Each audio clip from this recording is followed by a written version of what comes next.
সেলিব্রিটিদের মতো চাইলে আপনিও আপনার ফেসবুক অ্যাকাউন্টের অ্যাড ফ্রেন্ডের জায়গায় ফলো বাটন সেট করতে পারবেন মাত্র 1 মিনিটে। তো কিভাবে সেটি করবেন সেই প্রসেসটি আজকে আমি আপনাদেরকে দেখাবো। মূল ভিডিওতে যাওয়ার পূর্বে মাস্ট বি চ্যানেলটিকে সাবস্ক্রাইব করার রিকোয়েস্ট থাকবে। তো চলুন বেশি কথা না বাড়িয়ে সরাসরি চলে যাই স্ক্রিনে। শুরুতেই চলে যাবেন আপনি আপনার ফোনে থাকা অফিসিয়াল ফেসবুক অ্যাপ্লিকেশনটিতে। অফিসিয়াল ফেসবুক অ্যাপ্লিকেশনটি ওপেন করার পরে ঠিক এরকম একটি ইন্টারফেস আপনার সামনে শো করবে। উপরে লক্ষ্য করলেই দেখতে পাবেন কর্নারে একটি 3 ডট আইকন রয়েছে। এই 3 ডট আইকনের উপর একটি ক্লিক করবেন। 3 ডট আইকনের উপরে ক্লিক করার পরে উপরে আপনার প্রোফাইল পিকচার শো করবে।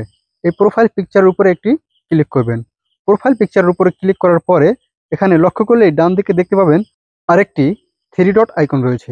এই 3 ডট আইকনের উপর একটি ক্লিক করবেন। 3 ডট আইকনের উপর ক্লিক করার পরে ঠিক এরকম একটি ইন্টারফেস আপনার সামনে শো করবে। এখান থেকে আপনারা ভিউ অ্যাস নামের একটি অপশন পাবেন। এই ভিউ অ্যাস এর উপর একটি ক্লিক করবেন। ভিউ অ্যাস এর উপরে ক্লিক করার পরে ঠিক এরকম একটি ইন্টারফেস আপনার সামনে শো করবে। এখন আপনাদেরকে আমি এই ভিউ অ্যাস সম্পর্কে একটু ক্লিয়ার ধারণা দিই। আপনার ফেসবুক অ্যাকাউন্টটি অন্যদের কাছে কীভাবে শো করে সেটি এই ভিউ অ্যাস এর মাধ্যমে দেখতে পারবেন।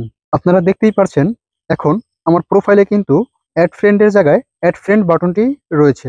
এখন আমি আপনাদেরকে দেখাবো কিভাবে আপনারা এই অ্যাড ফ্রেন্ডের জায়গায় ফলো বাটন সেট করবেন। তো এখন আমরা এখান থেকে ব্যাক বাটন প্রেস করে চলে যাব হোমে। হোমে আসার পরে আমরা ঠিক আগের মতোই উপরে কর্নারে থাকা 3 ডট আইকনে ক্লিক করব। 3 ডট আইকনের উপর ক্লিক করার পরে এখানে আমরা লক্ষ্য করলেই উপরে একটি সেটিংসের আইকন দেখতে পাবো। এই সেটিংসের উপরে একটি ক্লিক করব। সেটিংসের আইকনের উপর ক্লিক করার পরে আমরা স্ক্রল করে চলে যাব কিছুটা নিচে। স্ক্রল করে নিচে চলে আসার পরে এখানে আমরা একটি অপশন পাবো how people find and contact you. এই অপশনটির উপর একটি ক্লিক করব। এই অপশনটির উপর ক্লিক করার পরে এখানে উপরেই দেখতে পাবেন who can send you friend request. এখানে এভরিওয়ান দেওয়া আছে, এটাকে আমরা জাস্ট ফ্রেন্ডস অফ ফ্রেন্ডস করে দিব। এখান থেকে আমাদের কাজ শেষ। এবার এখান থেকে আমরা ব্যাক বাটন প্রেস করে ব্যাকে চলে যাব। ব্যাকে চলে আসার পরে স্ক্রল করে কিছুটা নিচে চলে গেলে আমরা ফলোয়ার্স অ্যান্ড পাবলিক কন্টেন্ট নামে একটি অপশন পাবো। এই অপশনটিতে একটি ক্লিক করব। ফলোয়ার্স অ্যান্ড পাবলিক কন্টেন্টের উপরে ক্লিক করার পরে আমাদের সামনে ঠিক এরকম একটি ইন্টারফেস শো করবে।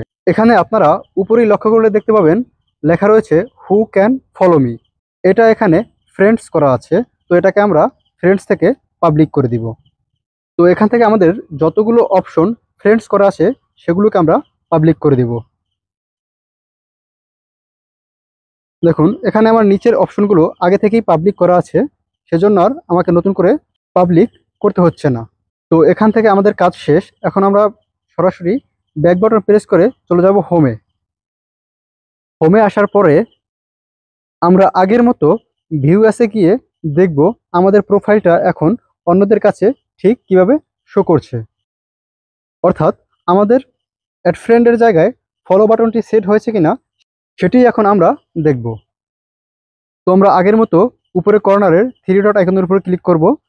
3 ডট আইকনের উপর ক্লিক করার পরে এখান থেকে উপরে প্রোফাইলের উপর একটি ক্লিক করব। প্রোফাইলের উপর ক্লিক করার পরে এখানে মিডলে ডান পাশে একটি 3 ডট আইকন রয়েছে। এই 3 ডট আইকনের উপর একটি ক্লিক করব।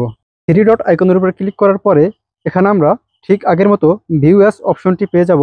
এই ভিউ অ্যাস অপশনটির উপর একটি ক্লিক করব। ডিয়ার অডিয়েন্স, ভিউ অ্যাস অপশনটির উপর ক্লিক করার পরে আপনারা দেখতেই পারছেন আমাদের অ্যাড ফ্রেন্ডের জায়গায় ফলো বাটনটি কিন্তু সেট হয়ে গেছে। অর্থাৎ আমার ফেসবুক অ্যাকাউন্টটি এখন অন্যদের কাছে ঠিক এভাবেই শো করবে। ডিয়ার লাভিং অডিয়েন্স, আজকের ভিডিওটি আপনাদের কেমন লেগেছে তা অবশ্যই কমেন্ট সেকশনে কমেন্ট করে জানাবেন এবং এরকম আরও নিত্য নতুন ভিডিও পেতে আমাদের চ্যানেলটিকে সাবস্ক্রাইব করুন।